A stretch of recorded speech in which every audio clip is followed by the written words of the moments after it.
It's time for a Big Blue Kickoff Live. Nobody can ever tell you that you couldn't do it. Because you did it. Giants.com. You know what I saw? New York Giants. Pride. And the Giants mobile app. 17-14 is the final. One touchdown, we are World champion. Believe it. It will happen. Part of the Giants Podcast Network. Hello, everybody, and good afternoon. It is Wednesday. Welcome to Big Blue Kickoff Live, presented by Cadillac, the official luxury vehicle of the Giants. John Schmeelk, Paul Dottino, coming to you from the Giants Podcast Studio, presented by Hackensack Meridian Health. Keep getting better.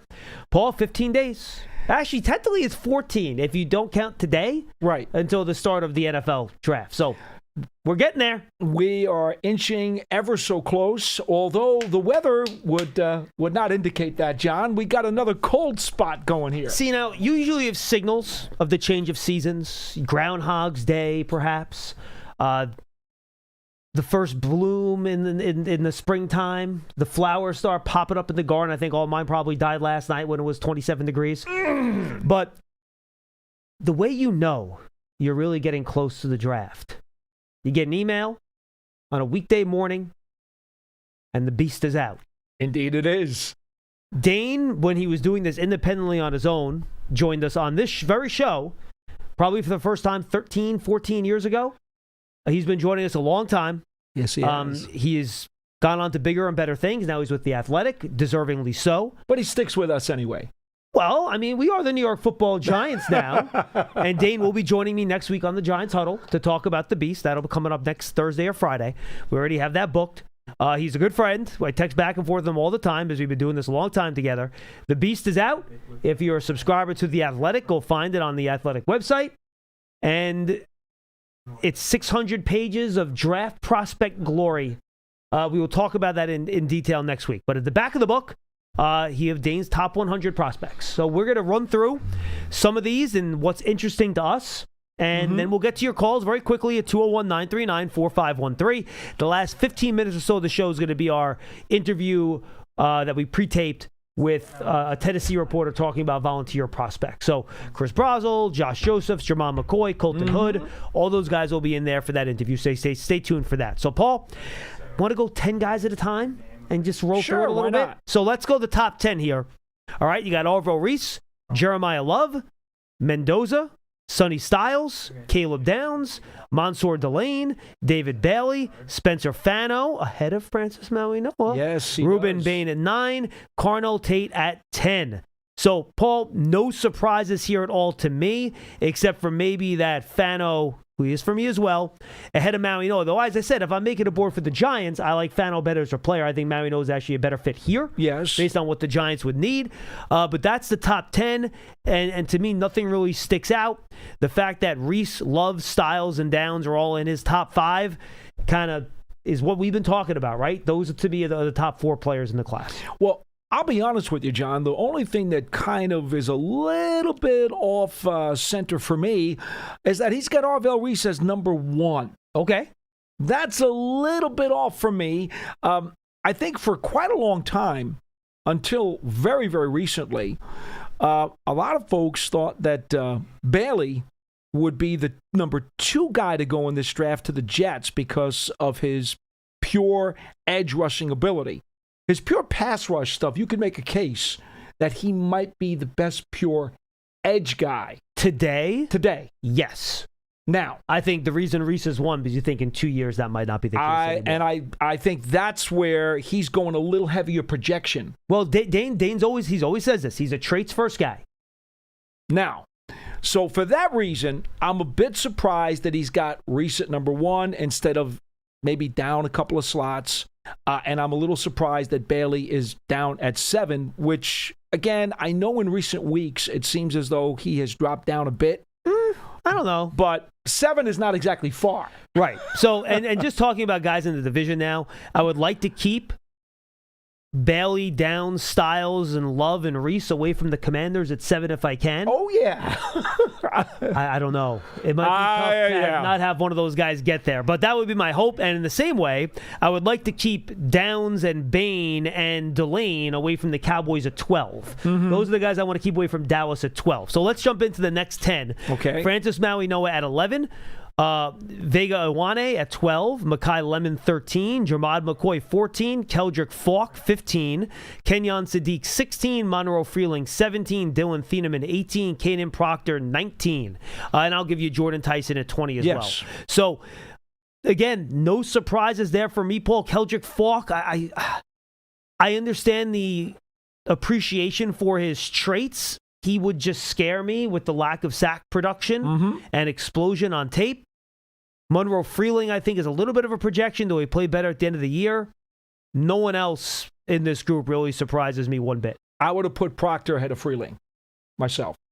But then again, I'm more of a Mauler guy. Do you see Proctor as a guard or a tackle? I think he's got the ability to probably play both. I'd be more comfortable with him at guard myself. I wouldn't have a problem with that. And I'm going to finish offensive line this week. That's still my last position, but I see him as more of a guard. And I understand that, but I think he can be functional at the NFL level at either spot. Tyson, it's just a matter of health. If Tyson had the injury issues, I might have him as my number one wide receiver, to be honest with you. You've said that to me before. I think his tape's really good. He's over 6 foot. He's over 200 pounds. He's really good after the catch. He can play inside. He can play outside. Maybe he doesn't have that, ridiculous 40 speed that you want in terms of going deep. But if I'm looking for a guy that can challenge all three levels of the field to run after the catch, I could see, if you're starting from scratch, I could see him being your number one wide receiver. I do think Tate actually complements Neighbors better than Tyson does. There's no doubt. So again, while I might like Tyson better, I think for the Giants, Tate actually makes more sense, to be honest with you. Same thing with Lemon. I think Lemon as a slot actually kind of makes sense for the Giants too. But that's just kind of how I think about those guys. My gut key words when I watched the Tyson cut-ups, I was a little bit disappointed in his blocking and his physicality. Those are the two things that I wrote down that made me a little bit of a warning sign for him. And I think Tate's better at that. All right, let's go 21 to 32. Thieneman at 18, you're okay with that? Yes, I don't have a problem. I have a problem with that either. I'm with you. All right, 21 to 32. Casey Concepcion is wide receiver 4. Omar Cooper, wide receiver 5. So he is Tyson, Concepcion, Cooper in a little pod there, back to back to back. Yeah. I think you would like if one of those guys could get to the Giants at 37. No, not quite happening. Sure that's going to happen. Not happening. Emmanuel McNeil Warren at 23. Chris Johnson, he likes him more than I do. At 24, Caleb Lomu at 25, offensive tackle 5 there. Denzel Boston, wide receiver 6 at pick 26. Another guy you might hope could get there to the Giants at 37. Avian Terrell. These are all guys, by the way, that we're going to talk about as potential players for the Giants at 37. Avian Terrell at 27. Akeem Mesidor at 28. Blake Miller at 29. Colton Hood at 30, TJ Parker, and I'll stop at 30, and I'll go 10 at a time. So that's your next group here, Paul. And this is where I think the draft gets interesting, where some of these guys that are 24 and 25 and 27 could be 40, 41, or 42 for a lot of teams. That's the first thing I was just going to say to you, John. We could actually swipe out a chunk of these guys and move them down because they're going to be relatively the same. This is where that flavors thing comes in. Yeah, absolutely. No question. All right, so let's go 31 to 40 here, Paul. TJ Parker, who I have rated higher, Kaden McDonald, Max Ionachor, Chase Basantes, Peter Woods all the way down at 35. 36, Malachi Lawrence. That's a little high for me. 37, Zion Young. D'Angelo Pons, 38. Cassius Howell, 39. So you got 3 edges in a 4-player pod right there. And then Jacob Rodriguez at pick 40. Now, you're going to get to the other guy I'm going to mention here. Many people think C.J. Allen should be ahead of Rodriguez. He's got Rodriguez a good, 8 spots, 6 spots ahead. Wow, he does. You're right. He does. And so that one surprises me a little bit. I'm not gonna lie to you. That one, I was like, I'm scratching my head a little bit. I actually like Rodriguez better than Allen, too. You do? I'm surprised he has him there. But, yeah, I don't see enough plays from Allen on tape. But Allen's going to be in the next group here. So why don't we do the next one here? It's not far away. Yes. Anyone else? Malachi Lawrence maybe a little bit high for me. But, again, unfortunately, the Giants don't need it. But Dane between 28 and 44 on his board has 6 edge players. I know. Oh, my goodness. The Giants don't need one, so I don't think they're going to go there in this spot. But this would be a really good place if you need an edge to score an edge. You know, it's funny. I believe... and D'Angelo Pons, by the way, at 38 at only 5'9". That's also very high for him. Interestingly enough, I believe, was it last week when Dane did his mock? Did you see that one last week? No, I don't think I did. Okay, he had one up last week, and he had Jeremy Bernard, the wide receiver from Alabama, going to the Giants at 37. Well, here we go. Jeremy Bernard at 41. Ty Simpson at 42. Kristen Miller, who I like a lot, at 43. R. Mason Thomas, an edge at 44. Brandon Cisse at corner at 45. Again, these are all going to be names when we talk about the Giants at 37 now. I'm sure. These are all going to be in the mix. C.J. Allen, linebacker, 46. Chris Bell, the wide receiver with a torn ACL at 47. Jake Golday, linebacker of Cincinnati, 48. Gabe Akis, the defensive end out of Illinois at pick 49, who I really like as a player, by the way. I think he's going to be a good pro. And then Anthony Hill Jr., the linebacker out of Texas at pick 50. So you have linebackers 2 through 5, all between picks 40 and 50 here, Paul. You got a few corners in this pod. Your thoughts? Well, the linebackers are interesting to me. He's a lot higher on between Rodriguez, Allen, Galde, and Hill. Oh, I'm sorry, 4 linebackers. My bad. Yeah, 4 linebackers in this pod. You're right. Okay. He's really kind of shoving them. He's looking at a run there. Well, he's not. This is not a mock, so let me take that back. It's not a mock draft. This is his rankings. That's a little different than being a mock. But he is shoving a bunch of linebackers into this cluster here, and I'm not so sure that's okay for me, to be honest with you, because, for example. All right, let me give you a couple of names that Golday's a little high for me. I absolutely agree. The other 3 I'm okay with. Okay. Lee Hunter, Banks. I know Banks' foot thing is a problem, but he's got him a lot lower. Not a lot lower.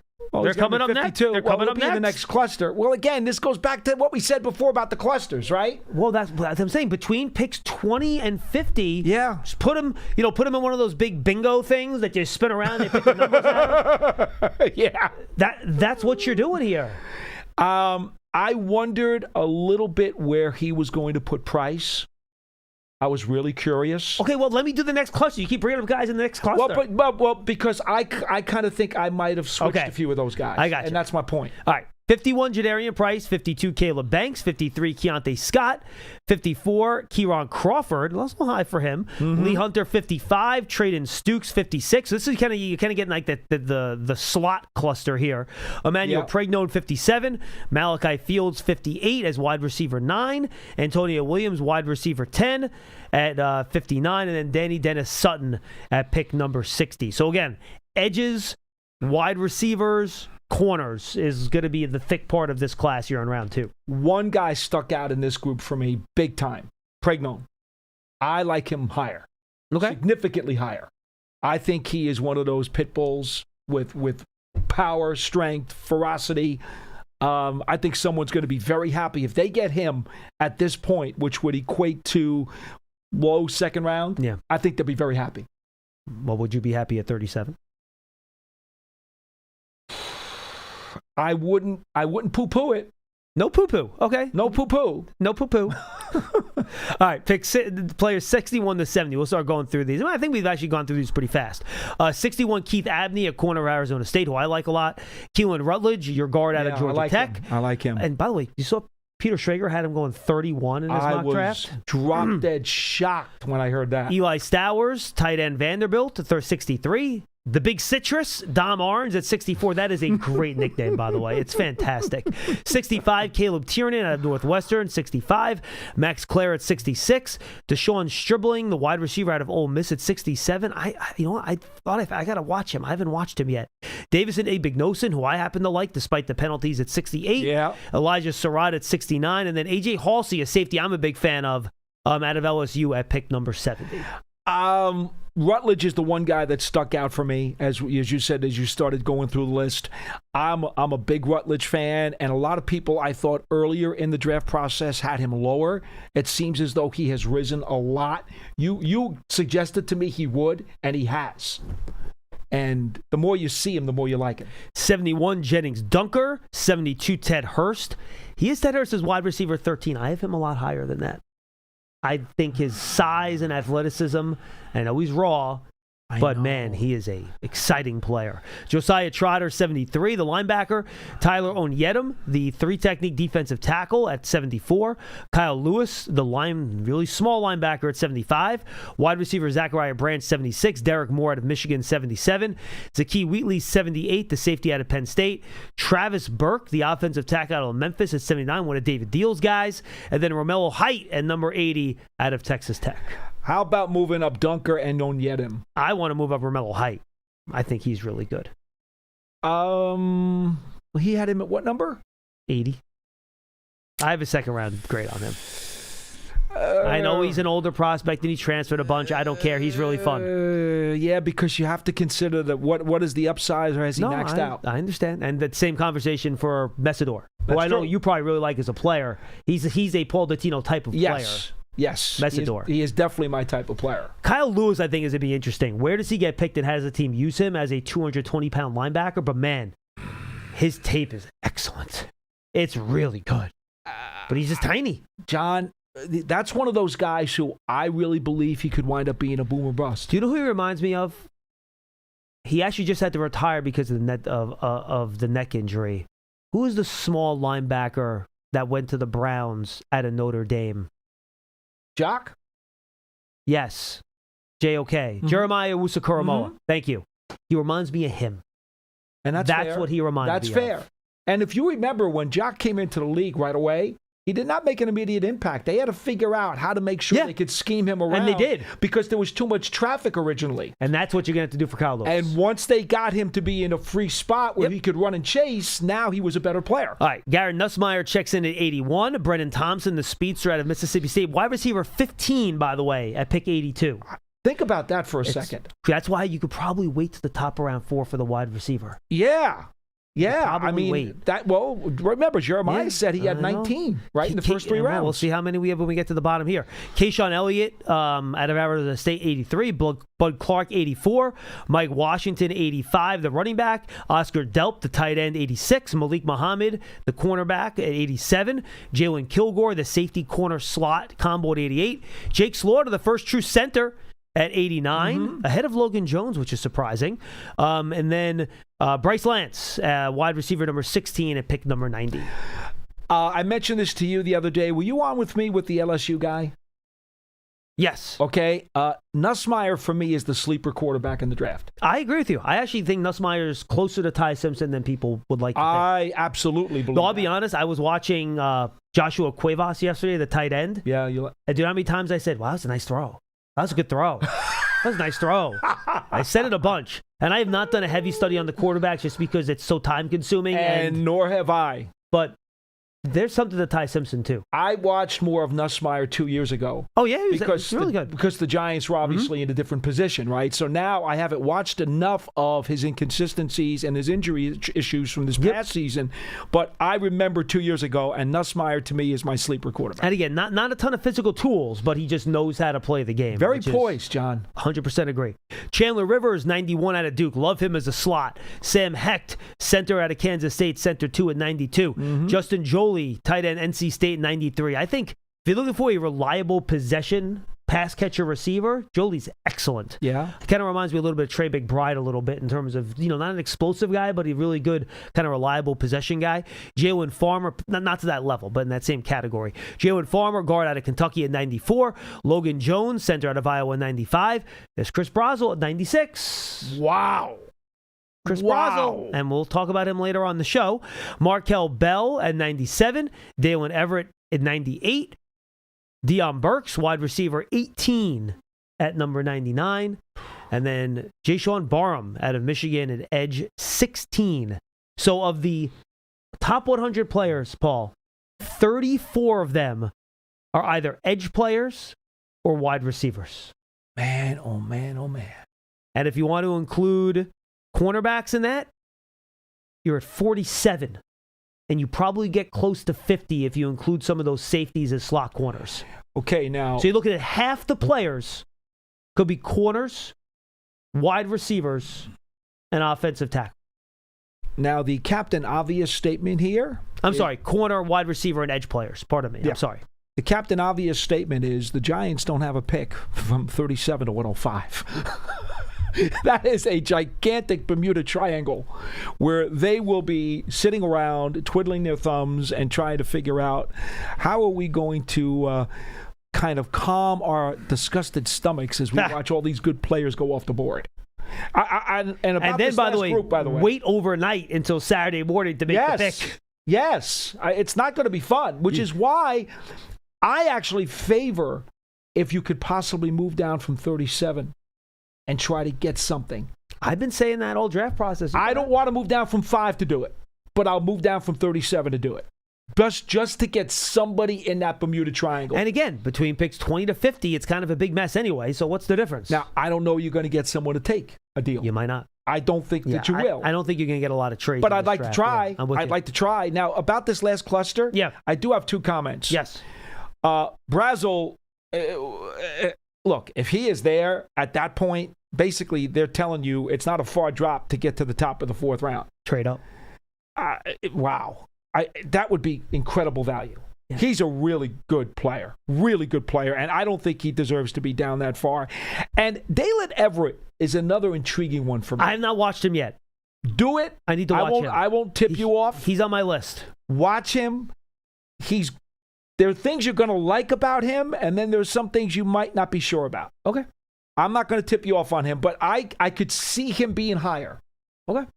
I buy that. Anyway. All right, 201-939-4513. Giants Huddle Podcast, folks, go check it out. A lot of great interviews coming your way. Matt Miller went up this week. Matt Waldman on the skill position players in the draft went up this week. Last week we had Nate Tice, who really dove into the trenches. Remember, guys, Nate on offensive line is really, really good because his dad is Mike Tice. Yes. Who was a great offensive line coach. We know a lot from his dad. Is he with Yahoo now? Yeah.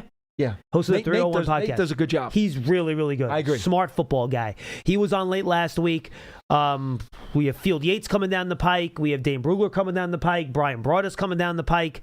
A lot of really good interviews coming your way on the Giants Huddle Podcast. So make sure you go and subscribe on your favorite podcast platform to the Giants official podcast network feed, or just watch on your Giants YouTube channel or Giants app. All right, let's go to Bob in Southampton. He's up next. Bobby. Hi, how are you? What's up? First look. I want to talk about John. The past 2 or 3 days, you've been killing me. Your obsession with drafting a right tackle, but playing him at right guard with the 5th overall pick. Well, but time out. It's not an obsession. That's not even what I would do. I'm just saying, explaining why it would be an option at that particular spot. Okay, but you've been spending so much oxygen explaining it that it's been, in some ways, delusional. Bob, calm down, please. Don't call into my show and call me delusional when I do more work on this stuff than anyone, okay? Well, that's what's driving me a little cuckoo, is because the fact that it's out of character in the way that you've been kind of delving into it, as if, we're going to abandon best player available philosophy and go and reach for someone. Bob, I do an hour of programming a day, and then I do the Huddle Podcast on top of that. Do you want me to talk about the same 3 players every day ad nauseum, or do you want me to give other options and other possibilities on different days to expand the conversation? If you could put it in the right context, it's just that you've been harping for 2 or 3 days, and it's been like, wow. But have I not also said I would be focusing in on Styles and Downs if I was making the pick, and that would be my selection? For like a 5-second blurb where you're spending 10 minutes going over and over how you think because 2 weeks ago, serve, an immediate need. Yes, Bob, because 2 weeks ago I spent 2 whole weeks talking about Styles and Downs. I know, but then you seem to abandon it recently with the idea that, we can fulfill the right guard need with the 5th pick. All right. All right. Relax. It's okay. Go. Bob, let me say this, okay? We've been discussing this stuff now for a good couple of months, at least, if not more, okay? There are only so many different things you can say about each of these players. And quite frankly, what we've tried to do on this show is to give you all of the different angles that may make some sense, that may have some logic, that may have some rationale as to why the Giants might feel they want to go a particular way. Now, we all may have a favorite way And that's fine. John may have a favorite way that could be different from mine, could be different from Johnny Mac's, could be different from Pearson's and or Lance's or Moose's. Sytac. And that's okay. Yeah. And that's okay because there's no right or wrong answer here. Because what have we told you probably more than anything else if you've listened to the program? It's a flavors draft. Okay? I do listen to it religiously. All right. So, but that's what we're trying to tell you. It's a flavors draft. Because, Bob, for example, let me just give you an example. If the Giants, let's say, in 2 weeks, drafted Francis Maui-Noa, and I had not spent a couple of shows talking about that possibility, then we would be negligent. I'm doing a disservice to the fan base. You know what I mean? You see, look, if there are, and I think we agree, there are going to be probably 4 or 5 logical selections when the Giants come up at 5 that you could make a case for. And that's what we're trying to do. We're trying to make the case for the logical selection. There you go. Yes. And that's really the point of this program. We're trying to bring you as many angles and as many logical not timelines, but connecting the dotted lines as we possibly can so that you're not shocked, surprised, or stunned if they pick a certain guy. You're not going to be sitting there saying, well, how does that make sense? We're trying to give you in advance the logical line of thought that would allow some of these guys to go in different directions. Right. That's all. And by the way, like just as an example, some people do have Francis Maui-Noa as their 5th or 6th player in this draft class. True. So there are some people that actually do think he's worth that level of pick, even if he might not be that high on my board. In fact, some people have even suggested he may even go to the Titans or the Cardinals. Exactly right, and that's there exactly why I brought it up. Bob, you just answered your own question. That's the point. Yes. But when you look at the ranking of players, he's not in the top 10. So if they were to do that, they'd be reaching for it. Okay, and that's my concern. But that would be one individual's ranking of players. What if the Giants front office, if their personnel department, honestly, in their heart of hearts, and I talk about this with John all the time, about slam your fist on the table guy, if there's a guy out of the 4 or 5 folks that we think are in the cluster who they want to slam their fist on the table for, and if it's Maui-Noa, if it's Fano, you, Johnny, John, me, we may not agree with that. But if they think that's the guy, they have to take him. And Bob, I do think not everyone has Maui-Noa out of their top 10. I don't think that's accurate. There are enough people that have him ranked as like their 6th or 7th player in this draft. I agree with that. We've seen his name high on a number of different projections. Like, for example, I think most people probably have him ranked, if not at the same level or a little higher than Cardinal Tate, which is a player that we've talked a lot about on the show. So, it's not like I'm sitting here saying go draft. And you've heard me if you listen to the show religiously. People have called up. They're like, oh, let's fill the need. Let's draft Vega Ioane. He's the best guard. Let's just pick him at 5. I have fought back on that like crazy because that, to your point, the value's not there. Yeah. Overdrafting a player just for need. Well, then you're taking me off the ledge then, because based on the past 2 or 3 days, you had me on the ledge. Yes, come off the ledge. Come off the ledge. See, Bob. just remember one thing.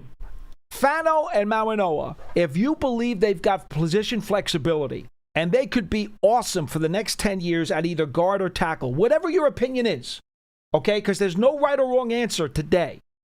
That's the difference between taking the Penn State guy. He's not a tackle. Correct. And eventually you can move Maui-Noa out there. Guy has been like in the mid-teens in terms of evaluation. Correct. Exactly right. Where he'd be drafted. And that's the whole point. And that's why you can't draft him that high. I have a question for you, Bob. In all seriousness, let's say you draft Maui-Noa. Hold on, just real quick. Let's say you draft Maui-Noa at 5, okay? And again, I'm not advocating for this. I'm just throwing out the theory. You're trying to kill me again. What if, and I asked this question to Malusis yesterday, and I'll ask you this question too, Paul. Okay. If you draft Maui-Noa at 5, and he has Chris Snead's career, the 31st best player in Giants history, 5 Pro Bowls, 1 All-Pro, are you happy with that pick? 100% yes. How about you, Bob? Not if I'm giving up 7 Pro Bowls with Downs or Styles. I know, and I think that's a fair answer. I think that's a fair answer. But I think that's the type of conversation that we're having when you're thinking about him at number 5. Right. And the other thing is Harbaugh's been very obsessed over we got to deal with the rush in terms of teams that have been gorging us in terms of rushing yards. How is that pick going to solve that issue? It doesn't. mitigate it. No, it doesn't. But you can always try to help the offensive line with the first pick, and then you help someone to help with that issue in the second round. But you're right. Look, if I had to guess, and I actually asked Field Yates this, it's going to come up on the Giants Huddle podcast. I said, theoretically, where do you think Harbaugh leans? Trenches on offense, playmaker on offense, or leader on defense? Where do you think he would land in that matrix? Given, let's say, assume all the players are kind of equal. And he says he would lean towards defensive leader in the middle of the defense. So would I. So would I. I agree. But that doesn't mean we're right or wrong. Between Downs and Styles, who would be better in terms of solving the rushing dilemma? I mean, I think you always lean linebacker over safety if you're looking for someone to help stop the run. You put him next to Tremaine Edmonds. And by the way, Downs is an excellent run defender. He's very great up there, and you'd almost argue he makes more plays behind the line of scrimmage than Styles does. But I think if you're looking for a guy to impact the run game first and foremost, I think you'll lean linebacker. I'll give you another point, Bob. I'll give you a point. Yes, stay on line. I just talked to Justin Tuck yesterday about this, and I said to him, Justin, you're a defensive guy. We know the Giants have always been strong on defense for their championships. And Justin is all about the trenches. He's an old school guy, football 101. You got to build from the trenches. But then he talks about Styles, and he talks about Downs, and he talks about Reese. Of course, Reese plays more up on the edge because he's more of a front guy. And I said, all right, so Justin, but you're telling me you love Downs and you love Styles. Those two guys in particular are not trenches guys. So how do you feel if the Giants take them at 5? And he came back and said, they're different players. They are so versatile in the amount of ways that you can use them. I don't just consider Styles a middle linebacker. I don't just consider Styles a safety. Right. Because there's so much versatility in the skill sets of both players. He said you can use them in so many different ways and give them the responsibilities of at least 3 players on your defense. So I said to him, so the positional value doesn't cause a problem for you, even though we're talking middle linebacker and safety. And he said, no, because they are so versatile, they give you 3 times the value of a regular player because they can play so many different responsibilities. And I thought that was a very interesting remark. To reinforce that point, listening to the D.C. coordinator yesterday, his big mantra was, I want to be unpredictable. Yes. So expecting those guys to just fit in with his scheme. When I talked to Justin, I need to move them. That's exactly Thank you, Bob. Appreciate the call. What came to my mind, because Denard Wilson spoke about that yesterday in his media briefing, and when I spoke to Justin last night, that started hitting the bell in my brain. Oh, boy. Now, he also said, though, he wants to stop the run with 7 guys and play 2 safeties deep and not put an extra guy in the box. What do you do with that? He also said that. I know. So how do you kind of coincide these things? Look, you're not going to be able to answer every question. Let's go to Mario in Staten Island. He's up next. Mario. What's up, fellas? What's up, dude? Hi. Talking about Maui Noah, I got a feeling that he ain't passing 6 with Cleveland. Just start off there. I think there's a good chance. Yeah, I think there's a good. Where he's going. I think there's a good chance he might not get past 6 at Cleveland. They will very seriously look at him. I think him and Fano are both big time options at 6. I'm with you. I just got a feeling that they fell in love with him, and they would really love for the Giants not to take him because they want him at 6. Okay, I tell you what, let's make a phone call, move down a spot, and steal another draft pick out of him. I would love that. Like, you guys would have a problem if we traded back 2 or 3 spots off of 5? I wouldn't. I would prefer not to, but if you're going to tell me that you are convinced that at 6, you know they're going to take Marinoa, then I would consider dealing with them if you really truly believe that's happening. I feel like it's 7 or 8, Mario. I can still get Caleb down, so I don't have any problem moving down a couple of spots. Okay. Well, that's why if you went down a few spots, I think there's still a chance you might even be able to get Styles. If you traded back, let's say, to 9 with Cleveland. I don't know about Styles. I don't know about Styles. Yeah, I don't know either. I could see Styles going to the Titans. If you went back to 9 and you got Downs and you got an extra 3rd and whatever, you would be disappointed with that? No, absolutely not. I'd be thrilled with that. Now, you think Downs is getting to 9? I won't be sitting there There's with a decent Agiter shot. on my stomach from 37 to I don't 105. know. Well, you're also going to be sweating your you-know-what off, Mario, between picks 5 and 9, hoping that Caleb Downs is still going to be there. Not really. I mean, I think there's enough players that I would be happy with at 9. Oh, Yeah, I mean, look, in That theory. would alleviate the Agiter on my stomach from 37 to 105. I think that's fair. I don't want to pull all do my yourself hair a favor. Don't eat the night of the first Now, round. look, I will say this. No, I think Mario poses a good question. Okay. If you go down to 9, Yeah. is it more or less a guarantee that you're going to get one of Downs, Delane, Maui Noah, or Tate? Or Fano? One of those 5? Yeah, but see, here's where it gets sticky for me. You're getting one of them. But here's where it gets sticky for me. We just said a moment ago, what style or what type of box do you want that number 5 guy to be? And I want the defensive stud, the defensive impact player. So you're going to tell me that You never 3 of wanna those. trade Well, you're going to tell me that 3 of those guys are going to be offensive players. That's scaring me. Really? Why? 'Cause you help the quarterback. I want the defensive stud if I can with that first You pick. always lock in on one thing and you can't get off of it. Well, you know why? Because we're supposed to be telling people our preferences. I understand. I'm not telling you that it's right or Paul, wrong. You know what you're not put, Paul. You know what P-Dot. You know what you're not put into the equation. What do you got? The guy you're getting at 9, additionally with the guy you're getting that we would have never had to pick for. The point. I can't dispute You that. understand? I can't dispute that. So you combine the 2, and I think it outweighs getting the one guy you want. I think Mario makes a good point. And that's very possible. That's why today You know, there's the no meat and potatoes in every draft starts at the 3rd round. 3rd, 4th round Well, is where you make your head. This is why I made the comment several weeks ago that no matter who the Giants pick, there's going to be a segment of the fan base that's going to be very, very angry. Because it's a flavors draft, and no matter what you do, there are going to be people who had their hearts set on either trading down, drafting an offensive player, or drafting a defensive player, and someone's going to be unhappy. Thank you, Mario. And no one's going to be right or wrong until we find out 3 or 4 years down the road. Right? Absolutely. Let's go to Henry in North Carolina. He's up next. Henry, what's going on? We lost Henry? All right, we'll get it back on. Don't worry.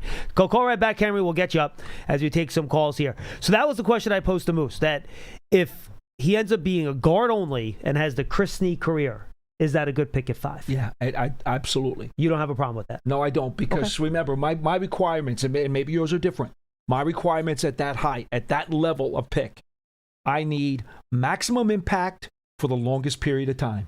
And if you're telling me he's going to be a 10-year starter and a 5-time Pro Bowl player, that fits both categories for me. Even if it's just a guard, you're okay with that? That's okay. Okay. No, I have no problem with that. Chris Snead has jewelry. He helped get that jewelry. No, I know. But he was also a second-round pick. I understand. Yes. But you could just as easily get a bust at that pick, too. No, And a guy who doesn't make any awards. totally agree. So that's why sign me up. You're going to tell me right now I got a guy who's a 5-time Pro Bowler and a 10-year starter. I don't care what position he's playing. I'm taking him. No, Sign me up. I think that's fair. All right, let's go to Len in Columbia, Maryland. Len, how are you, buddy? Hey guys. I put the phone down for a second and then you called my name. Good to talk to you guys. Boy, 2 weeks. We're getting close. Oh, we're in it. Way back, maybe mid-February, I gave you my first 4 picks by team. And I had the quarterback going number 1, obviously, to Las Vegas. I had Reese 2 to the Jets. I had Bailey 3 to Arizona. And I had Bain 4 to Tennessee. I'm pretty much close to that now. I'm going quarterback. I'm going Reese to the Jets. I'm going Love to Arizona. I'm going Bain to Tennessee. All right, do you know what I would say, Len? Bunch of players left. Len, real quick. I think I would go Mendoza 1, Reese 2, Bailey 3, Styles 4. That's what I think the top 4 is going to look like myself. The first 3, I would agree with you. Right. I don't know about 4 yet. Okay, yeah, I don't know about 4 either, Paul. But what I'd like you to do, thank you for that, John. I'm not knocking to pick when I go forward here. Oh, look, and Len, by the way, here's what I wanted you to do. I'm going to give you three names. I can give it to you, in bulk, or we can go one by one. But what I want you guys to do is tell me why that's the right pick for the Giants. I don't want to hear any negatives. Okay. I want to hear the positive on the three players. Sure. Okay. So at 5, we go Styles. Tell me why Styles. He could do everything. Good coverage linebacker, long, checks every box. Is not really a weakness in the draft profile. He'll go right next to Edmonds when Edmonds is gone in a few years because he's getting older and his contract is up. He can step right in, be a green dot guy. Off the field, he checks every box. Really smart player. Played an NFL-style defense with Matt Patricia in college, and he can be the centerpiece of your defense for 10 years. And it absolutely does fill part of the needs as well. Yep. I mean, let's face it, the front against the run has not been very good. Yeah, great. See, I'm starting to get excited. I don't want to talk about negatives anymore. I want to know what these guys bring to the Giants. Tate. Wow. He's a guy you could slide right into Malik Neighbors, is a really steady, sure-handed wide receiver with good body control. He's always been a top complimentary wide receiver. He'll continue to do that across the Malik Neighbors.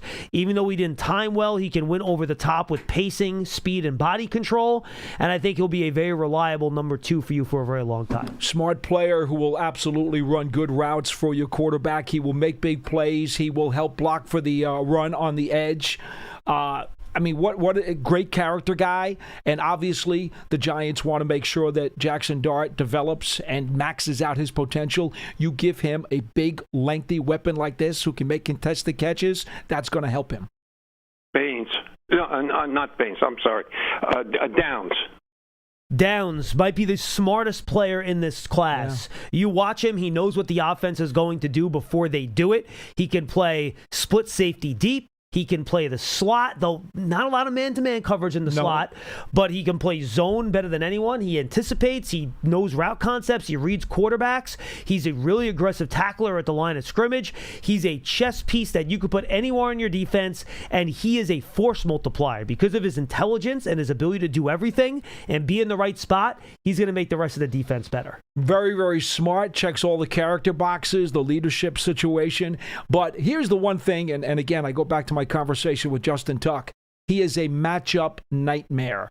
He will keep offensive coordinators and quarterbacks guessing virtually on every play, not knowing what his responsibilities are and what kind of impact he's going to try to make on that particular snap. He will cause mega confusion and uncertainty for the other side of the ball.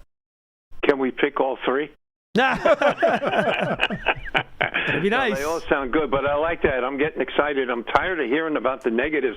I just want to hear, what do they bring? What do they bring to the table that will help us? And what it sounds like to me is, hey man, put the three of them in a hat and pick one. I go back to my point, Len. I go back to my point that I've made so many times. There are going to be several outstanding players for the Giants to pick at 5, and for every person who loves the guy they pick, there's going to be somebody else who says they picked the wrong guy. And you can make a similar case, Len, for Maui Noah. You can make a similar case for Dwayne. You know why that is? It's because we got a lot of needs. Yeah. Yeah, I mean, we got a lot of needs, so somebody's going to go one need versus the other. But I'm just pleased we're in the position. I'm holding on to the pick. I'm not dealing the pick. I'm not taking any calls on draft day. Well, you got to take the call. I just want to go with what's there in front of us, and I think there's going to be a great player there. Yeah, the third round pick. I've thought about. I think it may have been 2 days after we made that trade and drafted Dart last year.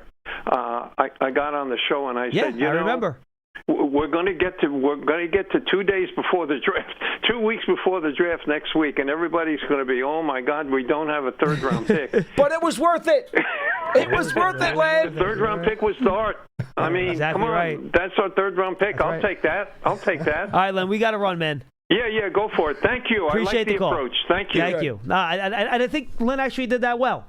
Yeah. Make the case for all the guys. All right, to close the show, before we get to our guest here talking Tennessee, Pearson had a question for us that he wanted to pose to me and you before we got the calls here. And I don't think it is why the Knicks are going to beat the Celtics in the playoffs. So, Pearson, what is your question? Johnny Mac's going to give it to us. So, Johnny Mac, what is the question? All right, so the Masters are this week. The question is, you just won the Masters. You get to choose the champion's dinner. Oh, the menu. Yes. 2 apps, 3 things on the main plate, and 1 dessert. What are you choosing? 2 apps, 3 things on the main plate, and 1 dessert. Okay. It's a good question. I feel like this is gonna be easy for you. You're just gonna throw all the food on there. Yeah, that's easy. So you go first. Okay. I'm gonna think more hard about this. I'm gonna go potato skins and mozzarella sticks as my apps. Okay. Believe it or not, I'm gonna go for the New York strip. Over the chicken parm, huh? Yeah. Okay. Yeah. In this particular case, I'm gonna go with I'll go with some corn. Oh, man, we're gonna be similar here on my plate, and I'm gonna probably go mashed potatoes too. Now, what is the third dessert? Thing he wants? 1 dessert. I'm gonna go for a cup of lemon sherbet. Ooh, okay. All right. So here are my 2 apps. I love corn fritters. You had a nice corn fritter before? Delicious. You can't go wrong with mozzarella sticks. I mean, if I'm not worried about caloric content and I'm just worrying about food, mozzarella sticks. I would go a nice bone-in ribeye for dinner. A little cowboy, a little tomahawk. We'll go there. Thought about the bone-in prime rib, which is also very good. But I'll go bone-in cowboy ribeye. Sweet corn. Has to be in sweet corn season, though, in like August. When you get the really good sweet corn. You got to go sweet corn. I feel like I need to put a vegetable on the plate now. I would think about doing like a loaded baked potato, but I feel like I'm just getting really starchy at that point. I need to have some kind of vegetable. But break the rules. Come on. Fine. Do what you want. Give me a nice loaded baked potato. Some bacon and melted cheese. Bacon bits and melted cheese. And a little like the green onions in there, too. Okay. Dynamite. And then give me a nice old-fashioned crumb apple pie for dessert with ice cream on it. Hot crumb apple pie with a scoop of vanilla ice cream and a little caramel sauce on the top. Did you purposely put a food question on our plate because we're about to go for lunch? Well, you know what they have at lunch today? I have no idea. It's chicken parm. Do they really? Look how excited he is. Oh, man. I feel like I'm about to make the pick in the first round of the draft. All right. Chicken parm, baby. All right. That's all the time we have live, but stay with us. Coming up to close up the show, we're joined by a guest to talk Tennessee Volunteers draft prospect. We'll see you tomorrow.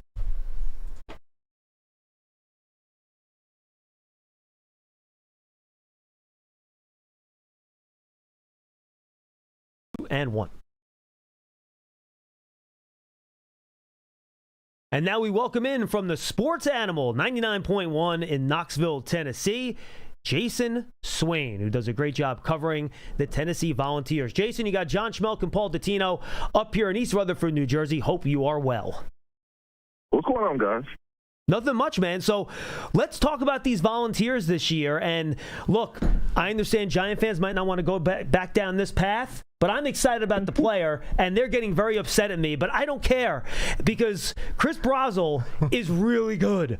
And I think what I want to point out, and I want you to dive into this specifically, even though they're both receivers, he plays a very different position in Tennessee's offense that Jalen Hyatt did. And they used him, I think, a little bit differently as well. Yeah, they did. I mean, they used him after tweaking the offense, adding more NFL concepts, understanding what they need to improve on as an offense. And, Hyatt was used differently than Brazel. Brazel showed that, he can run NFL routes. He can run the comeback at 16, 18 yards. He can catch high point balls. He can adjust to back shoulder throws, and he can make plays in big-time games. So, yeah, I mean, I know the narrative is still the narrative about Tennessee wide receivers, but I do think that Chris Brazel did a better job of answering some of those questions, and he has a chance to be good at the next level. The question is, where do you get him? how much value does he have? Are you getting him in the second, third round, or are you talking the fourth or fifth round? That's the question. But I do think he's an NFL wide receiver. Yeah, and I think the thing that jumped out to me, Jason, is at his height, and you brought this up in your first answer, his ability to break off routes and change direction at 6'4", that's not normal for a guy that plays that long. No, it's not. I mean, he's athletic for sure. I mean, he's going to catch balls where guys are on him, especially when it's above his eyes. Now, there have been some times when, in traffic, the physical catches across the middle, I thought he could have done a better job. But those balls above his eyes, I mean, my goodness, his game against Georgia, and that's the best of the best we're talking about. I mean, you think about all the corners and safeties that have come out of Georgia the last couple of years, but Chris Brazzell made those guys look like they were non-existent during that game. Jason, I only get to watch cut-ups of these guys, and you get to watch them play by play throughout the season. So it's 6'4" and less than 200 pounds. How much more strength, how much more physicality will he have to show against NFL defensive backs who probably will try to get more physical with him? Yeah, I mean, I think this last year, and kudos goes to Tennessee's wide receiver coach, Kelsey Pope, because before last year, it was really hard to evaluate the physicality and the toughness of our receivers because they were not really asked to block a lot during the running game. And this year, they did block in the running game. They did show their toughness and physicality. They're willing to get physical. And so I think that is going to be a good sign for Chris Brazzell. But, I mean, like I said, like some of the catches across the middle, the digs, the slants where there's some traffic, there's a little bit of alligator arms, and that's something that he's going to have to get better at. But there's other parts of his game that you just can't teach, and it's the reason why he was able to be as productive as he was in the SEC. Yeah, no question about it. All right, let's jump over to Jamal McCoy. I think he's very interesting as a player. Because very interesting. Because you watch his 2024 tape, and it is phenomenal. You talk to people around the league. I think some teams might have McCoy ranked higher than Mansour Delane just because of his physical skills, and that 2024 tape was so good. Tell the folks, give us a thumbnail on him, and how much you think that pro day performance assuaded some fears that he's not back physically completely from that ACL. Yeah, I don't see how you don't have him as the number one corner. I mean, in the country. When you look at what he did in this league, his first year coming over from Oregon State, he's still learning. I mean, he played wide receiver in high school, went to Oregon State because there was not a lot of film on him playing DB. He goes there, is recognized as one of the best freshmen in the conference, and then he comes to the SEC, and in year one, he is a big part of why Tennessee's defense was as good as it was in 24. And the only question you had was he fast enough and was he explosive enough? Because you knew he was technically sound. You look at how he played against Alabama and some of the game-changing plays that he made. But then he comes out and shows you the explosion, shows you the speed. I don't see how you don't have him as number one corner in the country. If we're talking about any prospect on Tennessee's roster, he should be the top one because he's just that good. And he's a phenomenal young man, I think, who's continuing to grow. And I think his ceiling is very, very high. He hasn't reached anywhere close to his potential. You know, with some of these guys who look so good, Jason, sometimes I try to nitpick and see if I can find a way to ding them. The only ding I can find on McCoy is that not a great wrapper-upper when it comes to tackling in run support particularly. And I think that Colton Hood has some of that same dent on his fender as well. Clearly doesn't have the upside or the pure skill level that McCoy has, but Hood is also another intriguing player to me who I've seen a wide variety of grades on. Yeah, that's the question. I mean, is Hood too physical? I mean, that was the question I had coming out this season because, the NFL rules are tailored towards receivers that you can't touch them beyond 5 yards. And Colton was very physical down the field, had some questionable PI calls, some that went his way, some that didn't, and he's going to have to adjust that, in that part of his game, but he's going to because he just has that mentality. Here's someone that was told that he wouldn't have a spot at Colorado. And this young man guarded Travis Hunter during his time there in Colorado. We saw what he did his Heisman Trophy year and what he did in his rookie season before he got hurt. So Colton Hood plays with a chip on his shoulder, and he delivers. My question was, hey, how fast is he? Well, he answered my question there too. So he's another good one. I think his mentality and how he plays, I think, aligns with New Yorkers and New York Giants, because there's some players, some guys that their personality, it just doesn't match New York. Colton Hood's personality matches New York to a T. My follow-up on Hood, I think he was a really good press man corner when you asked him to do that. I think he was able to really mirror well. I did wonder sometimes, Jason, when he was playing off a little bit and had to kind of change direction in space a bit, I thought maybe he struggled with that just a bit. He is a little bit of a bigger corner, so maybe that explains some of it. I thought the Senior Bowl, I saw some of that stuff show up as well.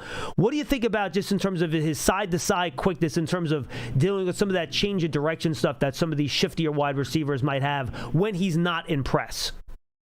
Well, when you have guys who are that physical and like put their hands on you first, then you wonder, all right, is it because they don't trust their feet enough? And so that's the question that he's going to have to ask. But I look at him like I looked at Alontae Taylor coming out of Tennessee. Alontae played corner, for us here, and had his good moments, but then also had his moments where you wondered if he could hold up on the island in the NFL. Well, he goes to the Saints, and he plays safety, plays well enough to put himself in a position to get a second contract now with the Tennessee Titans. A big one, too. Hood is a guy who I think is versatile, that if it doesn't work out at corner playing off, you can put him in safety, you can put him in nickel. I think he'll be okay because of how physical he is. How much more is there to Jalen McMurray with a slot corner? I was not particularly high on him, and I think he may be a day 3 guy. But is there a lot more untapped potential and talent there than maybe what we've seen so far? Honestly, I'm not really sure about Jalen McMurray. There were times when you're like, oh, okay, he could be a big-time player for you here at the SEC level. Then there was other times you're like, well, I understand, he's a guy that came from Temple, and there's a reason why he came from Temple. And so he has an opportunity just because of the competition he played in the SEC week in and week out to take that experience and go compete for an opportunity with the Giants. He's a little bit of a question mark to me. There were some times when I felt like he belonged at this level. There's some times when I question if he did. The last guy I want to hit on here is Joshua Josephs, the edge rusher / defensive end. His production, I feel like people just haven't talked about him a ton, but then you look at his production like, wow, this guy was a really productive player for a very long time. For Tennessee, very consistent. 6'3", 240, 34-inch arms, 10-inch hands. And he just finds a way to win. What do you think about Joseph, and how would you kind of categorize him as an edge rusher in terms of how he wins and gets to the quarterback? Big fan of Joseph just because he has taken to the coaching of arguably the best defensive line coach in the nation over the last 20, 25 years, and that's Rodney Garner. He coaches them hard. He's honest with them. He pulls out the best of them. From them, and he prepares them for the next level, how to work each and every day, how to be a student of the game, how to be serious about your craft each and every day. So he was productive in this league, played as a true freshman, made some plays when Tennessee, at 22, when Tennessee was ranked number 1 in the first release of the college football playoff. He was a contributor for sure. I like his game a lot. He physically, I think, can come in and be ready to go day one. He's great. He's great with the media. He's gonna say what he feels. That may be a good thing. That may be a bad thing. But I think in today's age of sports, you can appreciate a guy who is honest. That's him. How would you utilize him when he gets up here to the NFL? Because I liked his length. I thought he was good with his get-off and the snap, and he's got a hot motor. He obviously is a very high-effort player. Well, I mean, I would put him in a position to be successful. I mean, I don't know if he's a guy that's going to be beating double teams or anything like that. he did benefit from being on the opposite side of James Pierce a little bit during his time here. He understood that, I want to say it was his junior season, that he could have been better. And he's mature in that respect, where he's not going to believe the hype just because it's in his favor. He can handle the truth. He can handle hard coaching. But to put him in a position to be successful, you got to have someone that's coaching him that he respects. I think he'll just be fine. All right, that's all I got. Jason, good stuff, my friend. Tell the folks where they can find all your great coverage of the Volunteers.